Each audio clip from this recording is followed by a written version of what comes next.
नमस्कार। जैसा कि आप लोग जानते हैं कि इस चैनल पे ज़्यादातर वीडियो इन्वेस्ट कहाँ पे इन्वेस्ट करें, कैसे सेविंग करें और कितना सेविंग करें, इस तरह के वीडियो बनाए जा रहे हैं इस पे, जिससे आप देखकर या सुनकर बहुत फ़ायदे पा सकते हैं। बहुत लोग ऐसे होते हैं जो पैसे तो कमाते हैं लेकिन बचत नहीं कर पाते हैं। बचत करने के लिए कुछ लोग हैं जो बचत भी कर लेते हैं लेकिन इन्वेस्ट कहाँ की करें ये नहीं समझ में आता है। लोगों की कमाई बहुत ज़्यादा नहीं है, कुछ लोग तो भाई बहुत ज़्यादा कमा लेते हैं, उनकी बात अलग है। लेकिन कुछ लोग जो हैं 15 से 20 या 25 से 30 हज़ार तक पर मंथ कमा पाते हैं। यदि वो सिटी में रहते हैं तो वो सारा पैसा खर्च हो जाता है, यदि घर पे हैं तो थोड़ा बहुत बचा लेते हैं। यदि उसी में से आप अगर 25,000 या 20,000 भी कमा रहे हैं और उसी में से बचाना चाहें तो बचा सकते हैं, लेकिन उसको बचाने के लिए आपको एक नियम लागू करना पड़ेगा अपने आप पे कि इस पैसे को हम कैसे बचाएं, बचा लें और कहाँ इन्वेस्ट करें कि ये पैसा जल्दी से ग्रो करे और ज़्यादा मात्रा में पैसा हो जाए। हर कोई की ख्वाहिश होती है कि एक अच्छा घर हो, गाड़ी हो और बैंक बैलेंस हो, लेकिन उसको पूरा करने के लिए कुछ तो करना पड़ेगा। यदि आप कमाते रहे और खर्च करते रहे तो कहाँ से आप इसको पूरा कर पाएंगे। अपने ख्वाबों को, अपने एम को पूरा करने के लिए अपने कमाई से कुछ परसेंट आपको बचाना पड़ेगा, बचा के इन्वेस्ट करना पड़ेगा। इन्वेस्ट ऐसी जगह करिए जहाँ प्रॉफिट बनने की उम्मीद ज़्यादा हो। हमें नहीं कहते हैं कि इन्वेस्ट ऐसे जगह कर दीजिए कि जहाँ कोई लेके भाग जाए। इन्वेस्ट कुछ सरकारी बैंक वगैरह भी हैं, उसमें इन्वेस्ट करने पे थोड़ा सा कम प्रॉफिट बनता है, लेकिन एक ऐसा सिस्टम है, एक ऐसा मार्केट है जहाँ पे अगर आप इन्वेस्ट कर रहे हैं तो पैसा आपका कई गुना बन सकता है। परसेंटेज या ये कह सके तो इंटरेस्ट जो इसमें होता है, ब्याज दर 20% तक भी बन सकता है आपका। तो यदि आप अपने सेविंग को इन्वेस्ट करना चाहें तो शेयर मार्केट के थ्रू म्यूचुअल फंड में एसआईपी खरीद लें।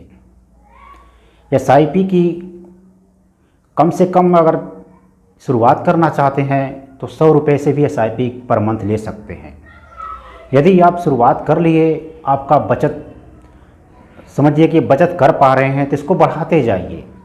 आप 100 से 2 महीने बाद उसको 200 करिए, 3 महीने बाद उसको 500 करिए, ऐसे करते करते आप इसको 5,000 रुपये पर मंथ तक ले जाइए। यदि आपकी एज अभी 20 से 25 साल की है या मान लीजिए आप 30 साल के भी हो गए, यदि इस एज में आप 5,000 रुपये पर मंथ बचाना शुरू कर दिए और एसआईपी में इन्वेस्ट करना शुरू कर दिए तो इसका वैल्यू बहुत ज़्यादा होगा। इसको कैलकुलेट करेंगे तो इसकी वैल्यू बहुत ज़्यादा हो जाएगी। जैसे कि आप 30 साल की उम्र में 5,000 पर मंथ जमा कर रहे हैं, इस पे इंटरेस्ट रेट यदि 15% का भी मिलता है तो यदि आप इसको 30 साल तक इन्वेस्ट करते रहे कंटिन्यूअस तो आप 18 लाख रुपए तक जमा करेंगे। आपका जो जमा राशि है 18 लाख होगा, लेकिन आपको मिलेगा कितना, 3 करोड़ 50 लाख रुपए तक मिल जाएगा 30 साल तक जमा करने पर। ये 5,000 की कीमत आज आपको ज़्यादा लग रही होगी, जैसे आपकी इनकम बढ़ेगी वो 5,000 कुछ नहीं रहेगा। 5,000 को ही इन्वेस्ट करते रहिए। हम नहीं कहते हैं कि आप 40,000 पेमेंट पा रहे हैं तो उसमें 20,000 इन्वेस्ट कर लीजिए। आप 5,000 को मान के रखिए कि 5,000 हमको इन्वेस्ट करना है, तो इसको करते रहिए जब तक कि आप अपने एम को पूरा नहीं कर पाते। 30 साल तक इसको इन्वेस्ट करिए। 30 साल में आप देखेंगे कि 3 करोड़ 50 लाख राशि आपकी बन जाएगी। थोड़ा सा शेयर मार्केट रिस्की होता है, लेकिन ये नहीं है कि शेयर मार्केट बंद हो जाएगा। शेयर मार्केट चलता रहता है। शुरू से देख लीजिए, जब शेयर मार्केट 600 था या 20,000 तक, 21,000 तक पहुँच गया, 50,000, 67,000 तक पहुँच गया, इस तरह 70,000 तक भी, 1 लाख तक भी शेयर मार्केट पहुँचेगा। बंद नहीं होगा कभी, कोई कंपनी बंद नहीं होगी। हाँ, छोटी मोटी कंपनियां होती हैं जो लॉस में आ जाती हैं, बंद हो जाती हैं, लेकिन बड़ी कंपनियां बंद नहीं होंगी। और हमारा शेयर जो होता है बड़ी कंपनियों से ही बना होता है। इस तरह आप म्यूचुअल फंड में अगर आप इन्वेस्ट करना चाहते हैं तो आप डीमैट अकाउंट खोल लीजिए। डीमैट अकाउंट से आपको सारा म्यूचुअल फंड की जानकारी मिल जाएगी। आप इस पर रिटर्न भी कैलकुलेट कर सकते हैं कि हम कितना रिटर्न पाते हैं तो कितना बना सकते हैं। यदि आपके पास लमसम जमा करना चाहें, यदि आपके पास इकट्ठा 1 लाख रुपए तक है तो 1 लाख रुपए इकट्ठे की वैल्यू भी आप 30 साल में बहुत ज़्यादा हो जाएगी।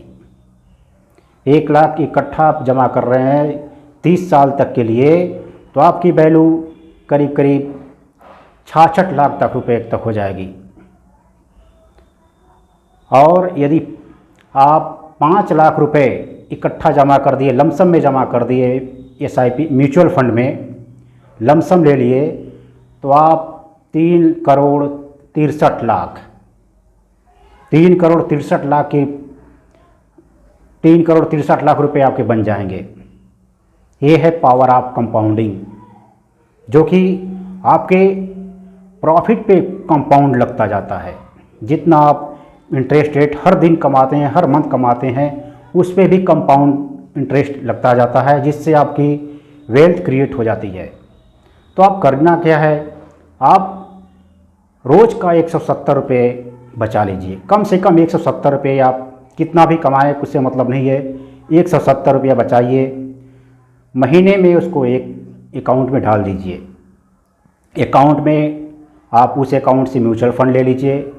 उस म्यूचुअल फ़ंड में आप एक ऐसा डेट फिक्स कीजिए जिस दिन आपका पैसा इकट्ठा हो जाए, और उसके पहले आप इस पैसे को अकाउंट में डाल दीजिए और उससे SIP कनेक्ट कर लीजिए। डेट फिक्स कर लीजिए, SIP अपने आप ऑटो डिडक्ट हो जाएगा। इससे आप जैसे रोज़ का कुछ लोग डेली कलेक्शन देते हैं, डेली कलेक्शन को आप इकट्ठा घर पे रखिए और उसको आप महीने के एक टाइम पे जाके अकाउंट में डाल के SIP डिडक्ट करवा दीजिए। इसी को आप इस प्रोसेस को फॉलो करिए। निश्चित आप इसको अगर 30 साल तक कंटिन्यू कर दिए तो 30 साल में अगर आप इस तरह जमा करते रहे तो 3 करोड़ रुपए आपके हो जाएंगे, 3.5 करोड़ रुपए। इस वैल्यू को आप आज बहुत ज़्यादा लग रही है कि 3 करोड़ बहुत ज़्यादा होता है, लेकिन 30 साल में 3 करोड़ की मात्रा भी कम रहेगी, क्योंकि इस समय जो आपका हर चीज़ महंगाई होता जा रहा है, महंगाई बढ़ती जा रही है। उस समय 3 करोड़ की वैल्यू आपकी 30 लाख के बराबर हो सकती है। तो कम से कम आपको चाहिए कि कम से कम 5,000 रुपये पर मंथ या 170 रुपया पर डे आप बचा के रखिए। इतना करेंगे तो आपको निश्चित है कि आप करोड़ों के मालिक हो सकते हैं। बस इसको इतना रखिए कि कितना भी आप कमाएं, 60,000 भी कमा लें, लेकिन 5,000 रुपये किसी तरह भी SIP में इन्वेस्ट करते रहिए। बस इसको फॉलो करिए और निश्चित ही आप करोड़पति बन सकते हैं। मैंने इसको शुरू कर दिया है और इसको 1 साल से मैंने शुरू किया। अभी मुझे लेट हो गया क्योंकि मेरे को इसके बारे में जानकारी नहीं थी। मैंने यूट्यूब पर देखा और इसको धीरे धीरे जानकारी ली और मैंने 1 साल से इसको इन्वेस्ट करना शुरू कर दिया है। मैंने 6,000 पर मंथ इसको इन्वेस्ट करना शुरू कर दिया है और इस समय भी मेरा इंटरेस्ट रेट जो है गेन किया है, मैंने 20% तक गेन किया है। और अब मान के चलिए कि अगर शुरू कर दिया मैंने, अभी मेरी उम्र 40 साल के करीब में है, अब मेरे पास 20 साल ही बचा है जिससे मैं कमा के जमा कर सकता हूँ। 20 साल में मैंने जितना भी गेन करूँगा वो मेरे लिए बेनिफिशियल होगा। अपने बुढ़ापे के लिए, रिटायरमेंट के लिए मैं पैसे इकट्ठा कर सकता हूँ। बस यही बताना था। धन्यवाद।